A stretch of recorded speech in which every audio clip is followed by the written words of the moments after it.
Welcome once again. So, as we have discussed about the structure of female gametophyte as well as various topics that are related to the pre-fertilization events, जैसा कि हमने pre-fertilization events में बहुत सारी चीज़ें जान ली हैं कि गैमीट का फॉर्मेशन मेल गैमीट का भी और फीमेल गैमीट का भी। तो आज की वीडियो में हम लोग बात करने वाले हैं गैमीट ट्रांसफर की। ठीक है, मैंने बताया था कि फर्टिलाइजेशन से दो इवेंट पहले आते हैं। पहला इवेंट तो हमने पढ़ा था गैमेटोजेनेसिस, और इसमें हमने दोनों का पढ़ लिया है, male as well as female gametogenesis. ठीक है, यानी कि मेल गैमेट का फॉर्मेशन, जैसे कि हमने बात करी पोलन ग्रेन की, और यहाँ पर हमने बात करी थी एम्ब्रियो सैक की, जिसके अंदर क्या प्रेजेंट था, एग प्रेजेंट था। ठीक है, और यहाँ पर पोलन ग्रेन के अंदर दो मेल गैमेट प्रेजेंट थे। ठीक है, चलिए, तो आज की वीडियो में हम लोग पढ़ने वाले हैं गैमीट ट्रांसफर की बात, कि कैसे मेल गैमीट पहुंचता है फीमेल गैमीट के पास for the purpose of fertilization. ठीक है, क्या कराने के लिए, फर्टिलाइजेशन कराने के लिए। तो आज की वीडियो में हम लोग पढ़ने वाले हैं a very broad topic, that is pollination, very important topic. एक क्वेश्चन इससे 101% आता है। तो पॉलिनेशन क्या होता है? So basically pollination is the process of transfer of, ठीक है, it is the process of transfer of pollen grains. ठीक है, पोलन ग्रेन्स का ट्रांसफर कहां से कहां बन रहे हैं? पोलन ग्रेन्स एंथर में प्रोड्यूस हो रहे हैं, है ना, ऑब्वियस सी बात है, टू स्टिग्मा, है ना। मैंने पहले ही बताया था कि रिसेप्टिव पार्ट जो है वो कौन है? स्टिग्मा है, यानी कि जो रिसीव करेगा वो कौन है? स्टिग्मा है। ठीक है, तो पोलन ग्रेन्स के ट्रांसफर को एंथर से स्टिग्मा पर क्या बोलते हैं? हम पॉलिनेशन बोलते हैं। एक डायग्राम की मदद से हम इसको देखेंगे। बहुत अच्छा डायग्राम दे रखा है मैं पॉलिनेशन का। ठीक है, वेरी कलरफुल डायग्राम। जितना ज्यादा कलरफुल डायग्राम से आप इसको स्टडी करते हैं उतना ही आपको सुटेबल स्टडी पॉसिबल हो पाती है। देखिए, तो इसमें आपको क्या दिख रहा है? देखो, यहाँ से ये क्या है? एंथर है, और यहाँ से पोलन ग्रेन्स जा रहे हैं, और ये क्या है? हमारा बी दिखा रखी है, दैट इज पॉलिनेटर या फिर पॉलिनेटिंग एजेंट, है ना। इसको हम क्या बोल देंगे? पॉलिनेटिंग एजेंट भी बोल सकते हैं। तो ये इसको लेकर जा रहा है पोलन को, और कहाँ पर ले जा रहा है? देखो, स्टिग्मा पर ले जाकर इसको रख रहा है, और फिर यहाँ पर ये मैंने बताया था अंदर जाके पोलन ट्यूब बनाते हैं। तो दिस इज अबाउट पॉलिनेशन। तो अगर हम पॉलिनेशन की बात करें तो प्लांट्स में हमें पॉलिनेशन को बढ़ावा देने के लिए प्लांट्स ने ऐसे ऐसे मैकेनिज्म अपना लिए हैं जो बहुत अच्छे हैं, और अपने अंदर ऐसे चेंजेस लाए हैं। तो एक बहुत ही अच्छा चेंज है जिसमें हम बोलते हैं कि फ्लावर्स जो होते हैं प्लांट के दो तरीके के होते हैं। ठीक है, एक तो होते हैं क्लिस्टोगैमस फ्लावर्स। कैसे फ्लावर्स होते हैं? Cleistogamous flowers. और दूसरे होते हैं आपके चेस्मोगैमस फ्लावर्स। ठीक है, क्लिस्टोगैमस फ्लावर्स जो होते हैं दे ऑलवेज रिमेन क्लोज्ड। ठीक है, ये कैसे रहते हैं? क्लोज्ड रहते हैं। अब क्लोज्ड रहते हैं तो ऑब्वियस सी बात है, क्लोज है तो कैसा फ्लावर होगा? बाइसेक्सुअल फ्लावर होगा। ठीक है, क्लोज है तो कैसा फ्लावर होगा? बाइसेक्सुअल फ्लावर होगा, यानी कि male as well as female part उसके अंदर प्रेजेंट होगा। ठीक है, अब जब मेल और फीमेल दोनों प्रेजेंट है तो क्या हो जाएगा? इसके अंदर आराम से पॉलिनेशन हो जाएगा। और खास बात क्या है कि क्लिस्टोगैमस फ्लावर्स में बहुत ज्यादा प्लांट्स को मेहनत नहीं करनी पड़ रही है, बहुत सारी चीजें या पॉलिनेटिंग एजेंट पर डिपेंडेबिलिटी कम हो जाती है। इसी वजह से 100% चांसेस रहते हैं सीड सेड होने के। एक नंबर में क्वेश्चन रहता है कि किस टाइप के फ्लावर्स में, किस टाइप के पॉलिनेशन में ज्यादा चांसेस रहते हैं सीड बनने के। तो यहाँ पर क्लिस्टोगैमस फ्लावर्स में 100% चांसेस रहते हैं सीड बनने के। क्यों? क्योंकि फ्लावर कैसा है? देखो, फ्लावर ऐसा है जैसा मैं आपको दिखा रहा हूँ। देखो ये रहा, देखो, this is a cleistogamous flower, और इसमें आपको दिख रहा होगा कि देखो ये फ्लावर बंद है। अब बंद है तो इसी के अंदर क्या है? पोलन ग्रेन है, और इसी के अंदर स्टिग्मा है। वो उसके ऊपर आराम से फर्टिलाइजेशन होकर यहाँ पर क्या बना लेगा? सीड बना लेगा। ठीक है, तो ये होते हैं क्लिस्टोगैमस फ्लावर जो हमेशा बंद रहते हैं। चेस्मोगैमस फ्लावर जो होते हैं दे ऑलवेज रिमेन ओपन। ठीक है, या फिर आप बोल सकते हैं एक्सपोज्ड रहता है इसका क्या?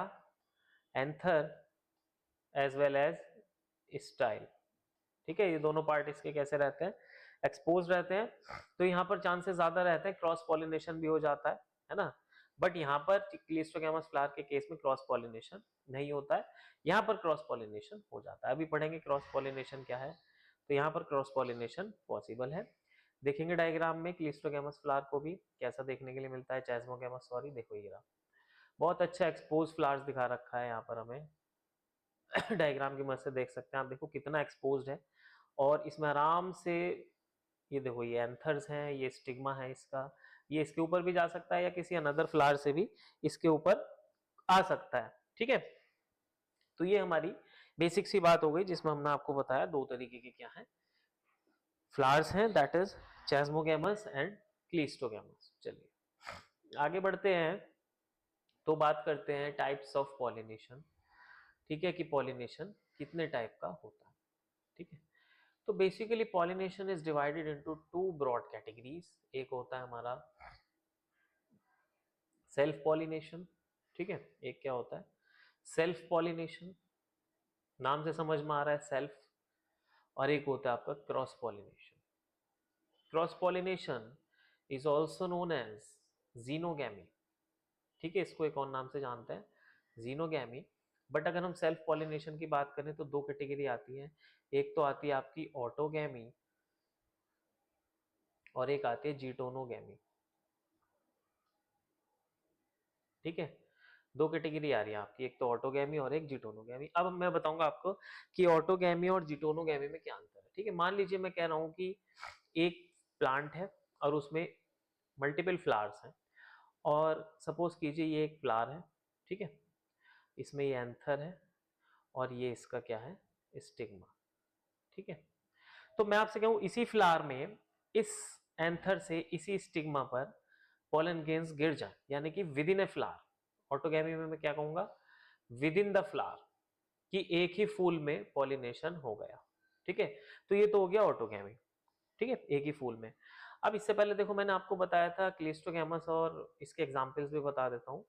ठीक है, एग्जाम में पूछ लेता है क्लीस्टो और चेस्मो। ठीक है, तो क्लीस्टोगैमस की बात करें तो मिराबिलिस, कॉमेलिना और कॉमेलिना, ये क्लीस्टोगैमस हो गए। और चेस्मोगैमस की बात कर रहे हैं तो आप मिराबिलिस भी लगा सकते हैं साथ में, और कैथेरेंथस भी यहां पर आ जाता है। ठीक है, कौन आ जाता है Catharanthus. This is the example of chasmogamous flower. तो अभी मैंने बताया आपको ऑटोगैमी। तो ऑटोगैमी में जैसे आप बोल सकते हैं व्हीट या राइस, इनमें आपको क्या देखने के लिए मिलती है ऑटोगैमी देखने के लिए मिलती है। और मोस्ट प्रोबेबली ऑटोगैमी में कैसे फ्लावर्स देखने के लिए मिलेंगे क्लीस्टोगैमस फ्लावर्स देखने के लिए मिलेंगे। कैसे फ्लावर्स देखने के लिए मिलेंगे क्लीस्टोगैमस फ्लावर्स यहाँ पर ऑटोगैमी में आपको देखने के लिए मिलेंगे। अब मैं कहूं आपसे कि एक ही प्लांट है और उस पर अलग अलग फ्लावर हैं, तो एक फ्लावर से दूसरे फ्लावर पर ट्रांसफर हो, एक फ्लावर से दूसरे फ्लावर पर ट्रांसफर हो रहा है, this type of pollination self pollination is known as geitonogamy. ठीक है, क्या कहलाता है जीटोनोगैमी कहलाता है। ठीक है, अब खास बात एक डायग्राम की मदद से मैं आपको दिखाऊंगा यहाँ पर जीटोनोगैमी को, और तीनों चीजें यहाँ पर हमारी कवर हो जाएंगी। देखो बहुत अच्छा सुंदर डायग्राम है। देखो तो यहाँ पर हमें दिख रहा है कि विद इन द फ्लावर जब हो रहा है, देखो ये विद इन द फ्लावर हुआ तो यहाँ पर हमने इसको बोल दिया ऑटोगैमी। एक फ्लावर से दूसरे फ्लावर पर गया तो मैंने इसको बोल दिया जीटोनोगैमी। और एक प्लांट से दूसरे प्लांट पर गया, ठीक है, एक प्लांट से दूसरे प्लांट पर गया तो this is known as cross pollination. ठीक है, इसको क्या बोल दिया मैंने क्रॉस पॉलिनेशन, इसको मैंने नाम दिया। ठीक है, अब अगर मैं बात करूं ऑटोगैमी की तो मैंने आपको बताया व्हीट और राइस, एग्जाम्पल पूछ लेता है एग्जाम में। और जीटोनोगैमी की बात करूं तो ककर बेटा, बहुत अच्छा एग्जाम्पल है इसका, जीटोनोगैमी का ककर बेटा।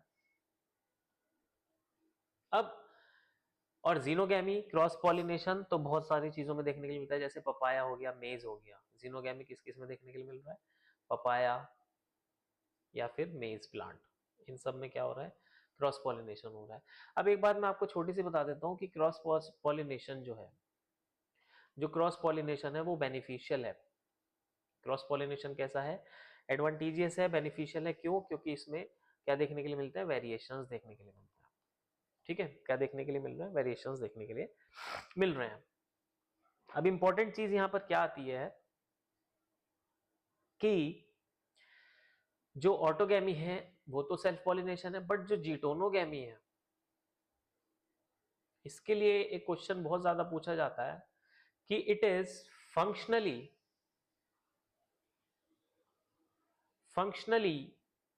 क्रॉस पॉलिनेशन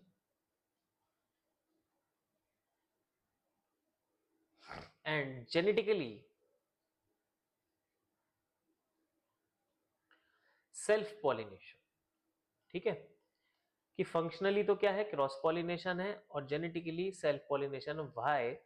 तो आपको इसका आंसर देना होता है कि it is functionally cross pollination because it involves a pollinating agent. भाई एक फूल से दूसरे फूल पर जाएगा तो पॉलिनेटिंग एजेंट तो चाहिए ना, तो इसलिए इसको हमने क्या बोल दिया? Functionally cross pollination.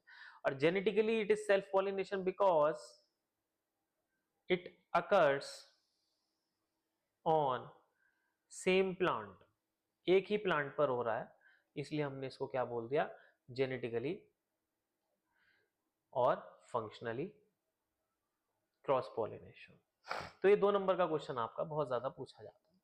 ठीक है, चलिए, तो मैंने आपको बता दिया है कि जो सेल्फ पॉलिनेशन है और जो क्रॉस पॉलिनेशन है इनके कुछ फायदे नुकसान है, 2-4 बताऊंगा बस आपको, मैं ज्यादा डिस्कस नहीं करूंगा। ठीक है, तो सेल्फ पॉलिनेशन का क्या फायदा होता है? 100% seed set, don't have to produce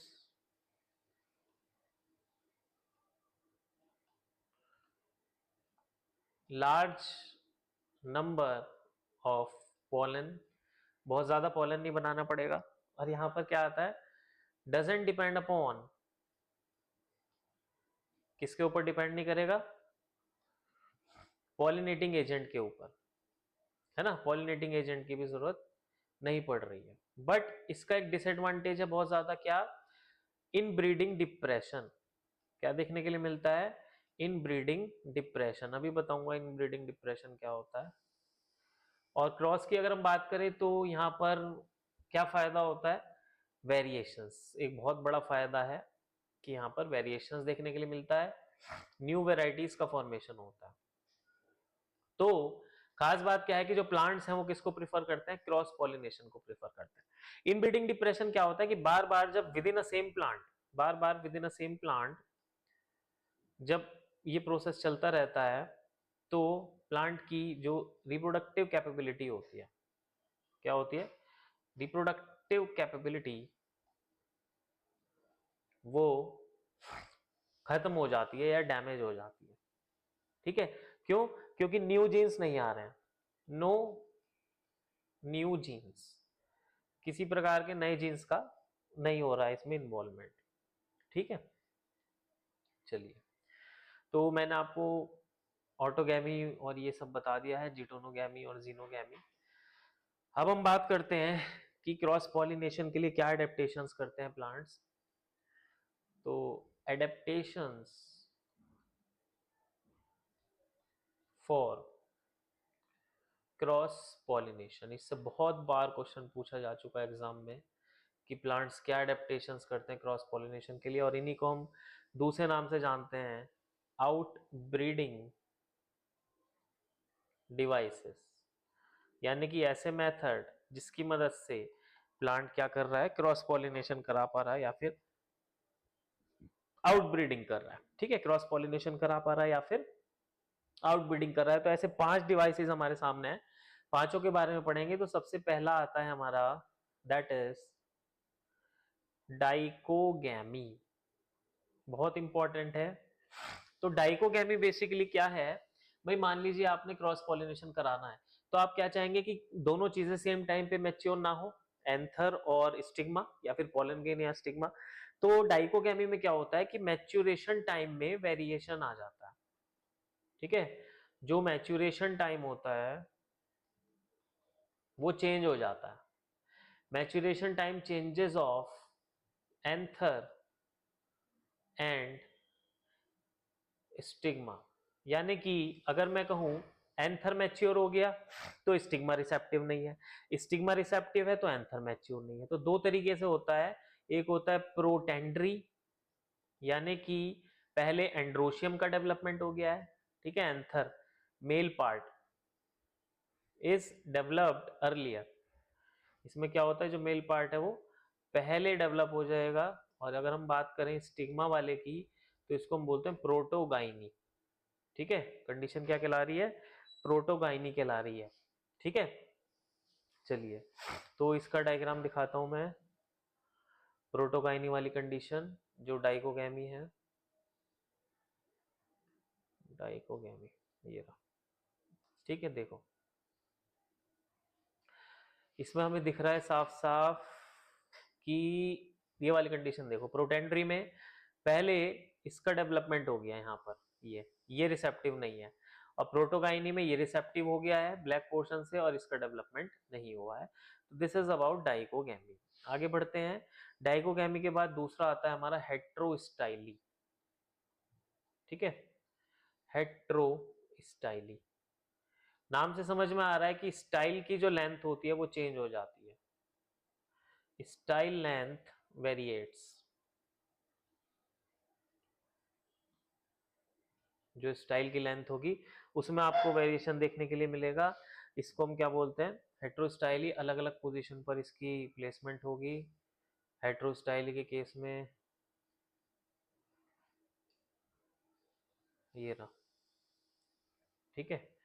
देखो इसमें ये वाली कंडीशन है लॉन्ग स्टाइल्ड, इसमें जो है स्टाइल वो लेंथ में बहुत ज़्यादा बढ़ गया है यहाँ पर, और यहाँ पर बहुत ज़्यादा छोटा हो गया है स्टाइल। तो यहाँ से आप देख सकते हैं कि पॉसिबिलिटी कम हो जाती है यहाँ से यहाँ या यहाँ से यहाँ जाने की। तो this is about हेट्रोस्टाइल।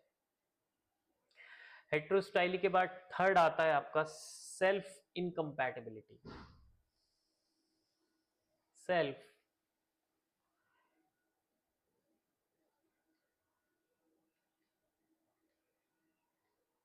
Self incompatibility ये कहता है कि मान लीजिए कोई पॉलन है और कोई प्लांट उसको प्रोड्यूस कर रहा है, तो वो जानता है कि इट इज माई पॉलन, तो वो क्या करेगा, वो उसको अलाउ नहीं करेगा पॉलन ट्यूब निकालने से, है ना। क्यों, क्योंकि उसको पता है कि ये मेरा ही पॉलन है, बट उसको कराना है क्रॉस पॉलिनेशन, तो वो उसको बिल्कुल अलाउ नहीं करेगा कि वो वहां पर पॉलन ट्यूब निकाल सके। तो देखो ये वाला डायग्राम है, बहुत अच्छे से देखो, इसमें दिख रहा है कि S1 S2 को यहाँ तो अलाउ कर रहा है, S1 S2 को यहां अलाउ किया, पॉलन ट्यूब आ गई, बट यहां पर देखो S1 को अलाउ किया और S2 को अलाउ नहीं कर रहा है। यहां पर S1 को अलाउ किया पर S2 को अलाउ नहीं कर रहा है, ठीक है। दूसरी खास बात यहां पर देखो किसी को अलाउ नहीं किया।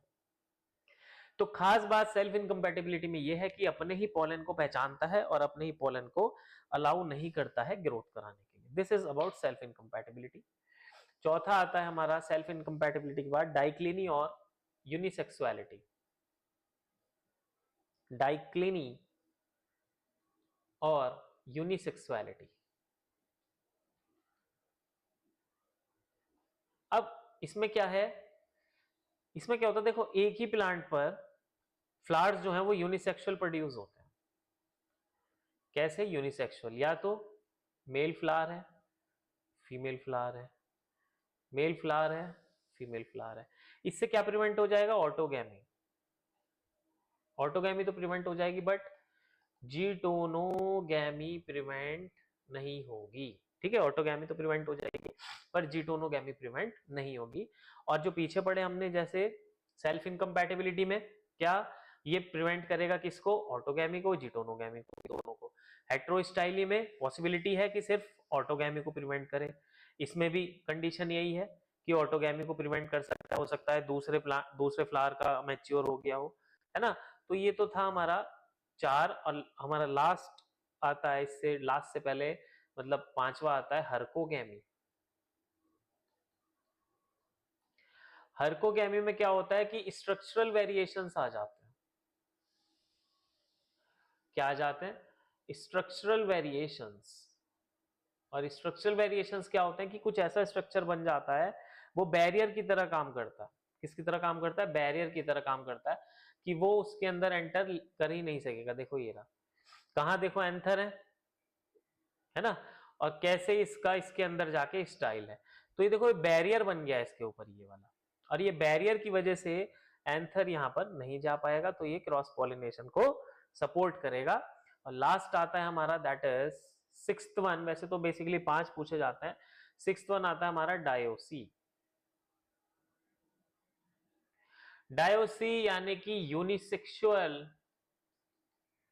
प्लांट, पूरा प्लांट ही यूनिसेक्सुअल है, यानी कि एक प्लांट पर जितने भी फ्लावर्स आ रहे हैं वो सारे के सारे मेल्स हैं, और दूसरे प्लांट पर जितने भी फ्लावर्स आ रहे हैं वो सारे के सारे फीमेल हैं।